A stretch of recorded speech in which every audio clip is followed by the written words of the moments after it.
Você perguntou quais seriam as doutrinas e demônios Paulo escreve a Timóteo sobre isso. O contexto da passagem que você citou pode nos dar algumas pistas do que seriam essas doutrinas. Ali diz assim: mas o Espírito expressamente diz que nos últimos tempos apostatarão alguns da fé, dando ouvidos a espíritos enganadores e a doutrinas de demônios. 1 Timóteo 4, versículo 1. Os alguns que apostatarão da fé são pessoas que não são salvas, nunca creram realmente. Elas apenas professaram crer em Jesus, mas nunca nasceram de novo. A maior parte da população do mundo, que se intitula cristã, não é convertida de verdade. Um dado interessante até é o da população da Suécia, que tem 10 milhões de habitantes e, segundo o censo, 6 milhões e 300 mil cristãos, membros da Igreja da Suécia, que é a denominação oficial daquele país. No entanto, é o país menos religioso do Ocidente, porque apesar de mais da metade da população trazer cristão no documento por ter sido batizado, apenas 15% diz crer na existência de algum Deus. Boa parte da população é formada por agnósticos ou ateus. A Igreja da Suécia tem até um bispo ateu, o que faz dela apenas uma instituição de caridade ou, no máximo, de atividades sociais. A razão desses números, que não fazem sentido algum, é que até 1996, cada bebê que nascia na Suécia era obrigatoriamente registrado como membro da Igreja da Suécia. Do mesmo modo como antigamente no Brasil, cada brasileiro era logo batizado depois que nascia e feito membro da Igreja Católica. Os últimos tempos, de que fala a passagem, é um período estendido, em contraste com os últimos dias, que aparece em 2 Timóteo 3 e em outras passagens também.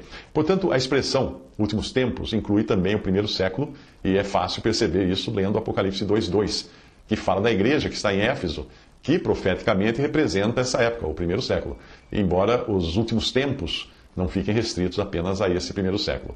Ali diz assim: conheço as tuas obras e o trabalho e a tua paciência, o teu trabalho e a tua paciência, e que não podes sofrer os maus, e puseste à prova os que dizem ser apóstolos e o não são, e tu os achastes mentirosos.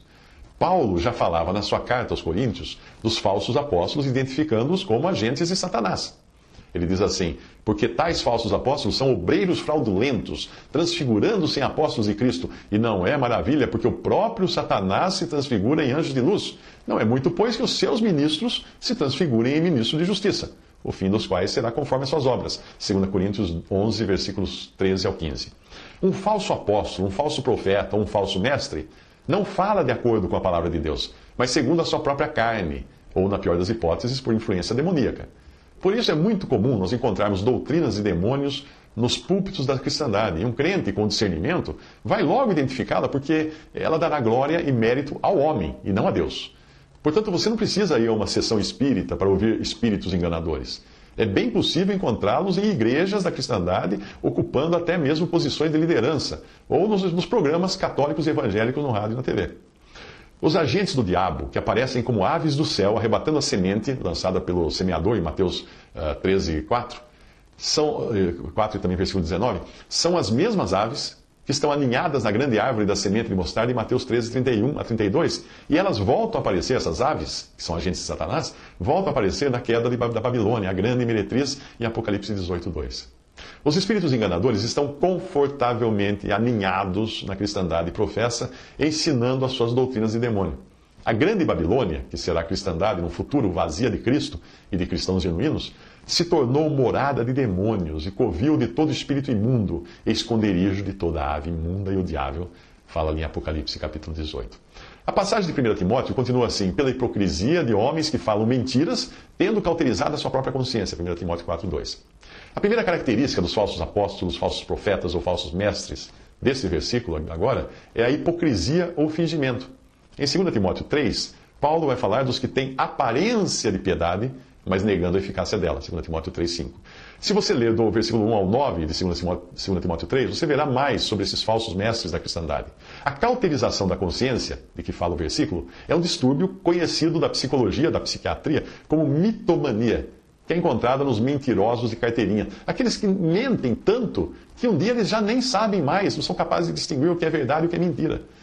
Uma frase que foi atribuída a Lenin, também depois a Hitler, também depois a Goebbels e a outros até, define isso mais ou menos assim: uma mentira contada repetidas vezes se torna verdade. Muitos desses pregadores de falsas doutrinas que você encontra nas igrejas e programas de rádio e TV acabaram acreditando nas suas próprias mentiras, de tanto eles repetirem as suas mentiras. Quando você vê um pregador com a maior cara de pau pedir que você compre uma Bíblia que ele oferece por um preço que daria para comprar 2 dúzias delas numa livraria qualquer, e dizendo que ela tem um poder especial de Deus para trazer prosperidade para a sua vida, provavelmente esse é um que já queimou os neurônios do seu cérebro que eram responsáveis pela vergonha na cara, pelo simancol. Já ele fala de cara lavada, porque ele acredita na mentira. A passagem segue agora, a passagem de 1 Timóteo, segue agora com 2 doutrinas de demônios que são muito bem explicadas, identificadas. Primeiro, proibindo o casamento e ordenando a abstinência dos alimentos. É a segunda. Que Deus criou para os fiéis e para os que conhecem a verdade, a fim de usarem deles com ações de graças, porque toda criatura de Deus é boa, e não há nada de que rejeitar, sendo recebido com ações de graças. Porque pela palavra de Deus e pela oração é santificada. 1 Timóteo 4, de 3 a 5. Esses versículos deixam claro que a proibição do casamento, como é praticada no catolicismo romano para clérigos, é completamente oposta aos planos de Deus para o homem e para a mulher. Portanto, se essa ordem não veio de Deus, só pode ter vindo da carne ou do diabo. A ordem de proibir o casamento. Existem cristãos que se entregam, sim, ao celibato de vontade própria, para poderem se dedicar mais ao Senhor, e isso é perfeitamente bíblico. Paulo escreveu, e eu bem quisera que estivessem sem cuidado. O solteiro cuida das coisas do Senhor, em como há de agradar o Senhor, mas o que é casado cuida das coisas do mundo, em como agradar a mulher. 1 Coríntios 7, de 32 a 33. Mas isto é um ato voluntário, não uma obrigação determinada por um clero. O celibato obrigatório de padres e freiras deixou um rastro de séculos de crimes e pecados, como pedofilia e abortos, e gestações originadas em relações entre padres e freiras. E até um cemitério, não sei se é no Chile, no Peru, onde se enterravam os fetos dos abortos das freiras que tiveram relações com padres, porque havia um túnel entre o mosteiro de um e o convento das outras, onde se encontravam. Além, obviamente, de crianças bastardas que saíram dessa lei de não poder casar, o que acontecia? Os padres acabavam, sim, se envolvendo com mulheres. Eu tinha um livro de uma autora cristã, e ela era um dos 7 filhos de um padre. Portanto, essa passagem de 1 Timóteo nos fala de pelo menos 2 doutrinas de demônios. Uma é proibir o casamento e a segunda é a proibição de alimentos. Embora essa prática seja encontrada nas religiões pagãs, na cristandade ela foi estabelecida pelo catolicismo romano, talvez como resquício de algumas leis do Antigo Testamento, ou até mesmo pura invenção, como a proibição de comer carne vermelha na Semana Santa. Existem também as religiões adventistas, que proíbem carne, ou pelo menos a carne de porco. O casamento e os alimentos são criações de Deus, portanto não existe nada de errado em um cristão se casar ou se alimentar como bem entender, lembrando apenas de preservar a santidade do leito matrimonial e a saúde do seu corpo na hora de escolher seus alimentos, só isso. Existem também outras doutrinas de demônios que são até mais graves, como a negação da divindade de Cristo, como é pregada pelas testemunhas de Jeová, pelos mormons e por religiões espíritas que se consideram cristãs, que seguem o espiritismo segundo Allan Kardec, o cristianismo segundo Allan Kardec, sei lá como é que chama, evangelho segundo Allan Kardec. E também outra doutrina que é demoníaca na sua origem é a negação da trindade, que você encontra em religiões unitarianas na cristandade. Tudo isso não vem realmente de Deus, nem da Bíblia, nem do Espírito Santo. Você pode ainda identificar outras doutrinas de demônios pela exaltação que elas fazem do homem. Eu não estou falando apenas de igrejas que promovem celebridades com padres e pastores cantantes, ou shows de banda com fãs dançando e gritando como se os artistas fossem deuses. Não. Somente Cristo deveria ser exaltado em qualquer reunião de cristãos. Não os cristãos serem exaltados. Qualquer doutrina que pregue a salvação por meio de boas obras também não vem de Deus. Portanto, ela só pode vir da carne ou de demônios. A salvação pela fé enaltece a Deus e não o homem. Pregar uma salvação por obras, ou pelo asceticismo, ou autoflagelo, nada mais é do que dar ao homem o poder de salvar a si mesmo.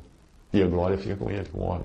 Eu nem preciso falar aqui de algumas religiões ditas cristãs que afirmam que a salvação só pode ser encontrada naquela denominação ou naquela organização eclesiástica. Isso também não vem de Deus de maneira alguma. Uma passagem que complementa bem o que Paulo escreveu a Timóteo, você encontra na Epístola aos Colossenses, capítulo 2, versículos 16 ao 23, que diz assim: Portanto, ninguém vos julgue pelo comer ou pelo beber, ou por causa dos dias de festa, ou da lua nova, ou dos sábados, que são sombras das coisas futuras, mas o corpo é de Cristo. Ninguém vos domine a seu bel prazer com pretexto de humildade e culto dos anjos, envolvendo-se em coisas que não viu. Outra versão fala envolvendo-se com visões. estando debalde inchado na sua carnal compreensão e não ligado à cabeça, da qual todo o corpo provido e organizado pelas juntas e ligaduras vai crescendo em aumento de Deus. Se, pois, estáis mortos com Cristo quanto aos rudimentos do mundo, por que vos carregam ainda de ordenanças como se vivesseis no mundo, tais como não toques, não proves, não manuseis, as quais coisas todas perecem pelo uso, segundo os preceitos e doutrinas dos homens, as quais têm, na verdade, alguma aparência de sabedoria e devoção voluntária, humildade e disciplina do corpo, mas não são de valor algum, senão para a satisfação da carne. Nessa passagem você encontra muitas pistas de doutrinas de demônios, como a proibição de certos alimentos e bebidas, a obrigação de celebrar dias de festa, de guardar o sábado, por pessoas que não entendem que isso existia assim na lei dada para Moisés. Mas eram sombras, eram figuras das realidades que hoje nós encontramos em Cristo. Ali também, nessa passagem, fala de pessoas que dominam outras a seu bel prazer, usando para isso de argumentos de humildade, culto dos anjos e visões ou revelações.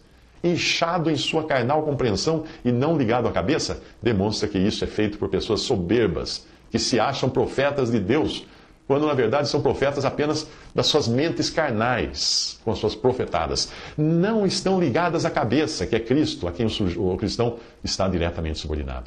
Esses, geralmente, são os que carregam seus seguidores com leis, regras, ordenanças do tipo não toques, não proves, não manuseis, chamadas aqui de preceitos e doutrinas de homens, porque a sua origem é puramente carnal.